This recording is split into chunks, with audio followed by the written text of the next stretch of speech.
Welcome back on Dynamo. Today I want to propose you the analysis about the lores of the dead.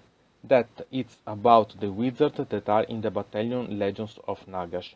The wizards that can take these spells can take both for the lore of the mages and the lores of the vampire. But you have to remember that you have the keywords death mages with the wizard. You can take only from the lore of the death mages. If you add the vampire keyword with the wizard keyword, you can only take from the lores of the vampires. But if you have a Death Lord keyword with the wizard keyword, you can choose which one take the spells that you want to use in your model. An interesting ability of these lores is Locus of Shaish, that say that if you are able to realize with the dice a casting roll of 9+ with wizard death models, then you can use the same enchantment, the same spell, twice on the same unit or on a different unit. And what you have to understand that it's not a different casting, it's the same casting. So it's really quite interesting realize such an option. Moreover, if you think that you have some possibility to make the range for the spells increased compared to the ones that normally will be the ones in description of the different spells. So it's becoming really an interesting locus to understand and to remember to utilize when you cast your spells using these lores, only these lores. And now we can start with the lore of vampires. The first spell of this lore is Blades of Shaish, that has a casting value of 5+, and if successful, it lets you roll for each enemy within 12 inches of the caster, and on a 5+, that unit suffer a mortal wound. It's not so great, sincerely, because even apply the Locus of Shaish, it will be anyway 2 mortal wounds, and anyway you have anyway to do a 5+, so it's not so great, I think, a spell, this one. The second spell is Spirit Gale, that leaves a cast value of 6+. If successful casted, pick an enemy unit within 12 inches of the caster, visible to the caster itself, and roll 3 dice. For each 5+, that unit suffer 1 mortal wound, so it means that you can arrive to make that unit suffer 3 mortal wound. But what is interesting is the secondary effect of this spell that let you, independently by that number that you gain with these dice, if 2 dice show the same result, subtract 1 from its rolls for that unit until your next 0 phase. And if all the 3 dice has the same number showing, subtract 1 from hit and wound rolls for that unit until your next hero phase. This is quite an interesting spell, cause even not applying the Locus of Shaish can be really great as being able to do, yes, the damages, but also using another add-in as effect to the enemy units. So this is quite an interesting spell to take note about. And the third spell is Vile Transference, that lets you, with a casting value of 7, pick an enemy unit within 12 inches of the caster that is visible to the caster itself, and a Flanted Death unit within 6 inches of that enemy unit, and the enemy suffer D3 mortal wound, and for each of these wounds that was allocated and not negated, you can heal 1 wound allocated to the friend unit.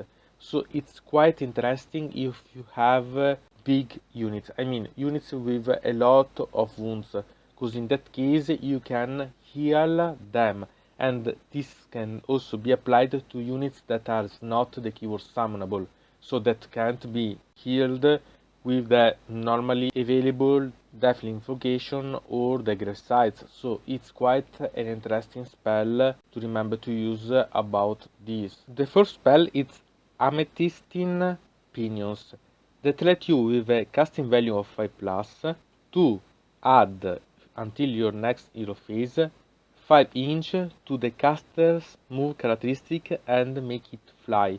So it's good to make it move quite a lot faster, and so made it maybe reach the combat or make it reach an objective quite better. So it's a strategic interesting spell.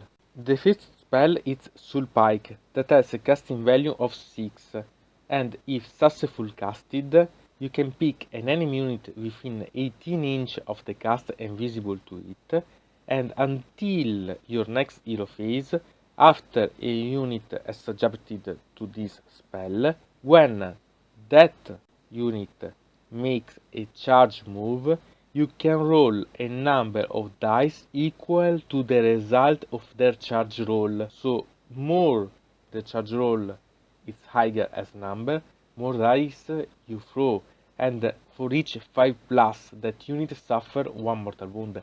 It's simply amazing. This thing can kill a unit that is charging. Moreover, if you are able to gain the locus of charge added, because you can apply twice, believe me, it's really a great thing. It's quite an interesting spell to take note about, because you can kill before even the unit is able to reach the enemy, or anyway decrease the number of models or the wounds that the unit has. So it's quite an interesting one, even if only on a 5 plus for each of these rollings.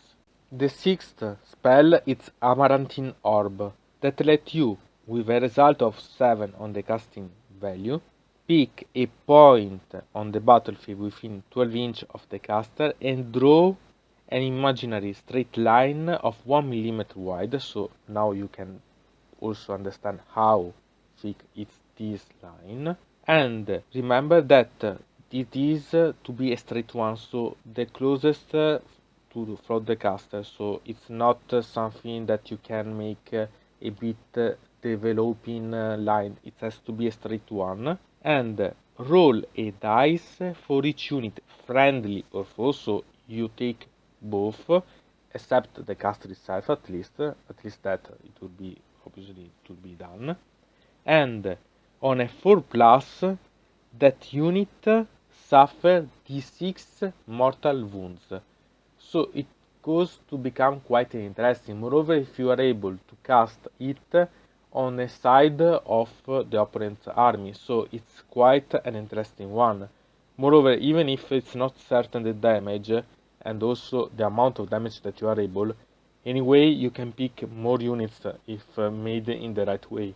So the ability to positioning your unit and use this in the right way, it's quite an interesting thing. Probably it's more effective if thought about one model that is also in close combat to use, because in that case it will be able for sure to take maybe one or more unit more probably. So it is a spell to really take note about. This Lords of Vampires, it has not so great range of the spells, so in this case the allegiance, Legions of Sacrament, and the general with the command trait bound to master to use the first of Mortax command ability, it becomes quite interesting because it will be able to increase the range of the spells to almost everything 18 inch. So it will becoming quite great to use such a type of spells. Anyway, there are spells that are anyway interesting. So except maybe the first that it's not so good and can be good in the way that you have a lot of spells that do mortal wounds, it can be all interesting ones. Anyway, remember that these spells can only be taken by vampires and the lords, so the number of vampires that you can access to, it's quite an interesting one. So anyway, it's really a interesting way to play. And anyway, remember that you can also use, always from the alliances of Legions of Sacrament, the Dark Acolyte to give these spells also to a model hero, one that can't usually use spells, or even adding one spell to another model. So Take note of these options for your army. From Dino Mode, it's everything. I invite you to put a like on this video, to subscribe to the channel, to ring the bell, and to comment this video if you are interested in something about this video or you want to suggest me some arguments for other videos. I hope to see you again. To the next time.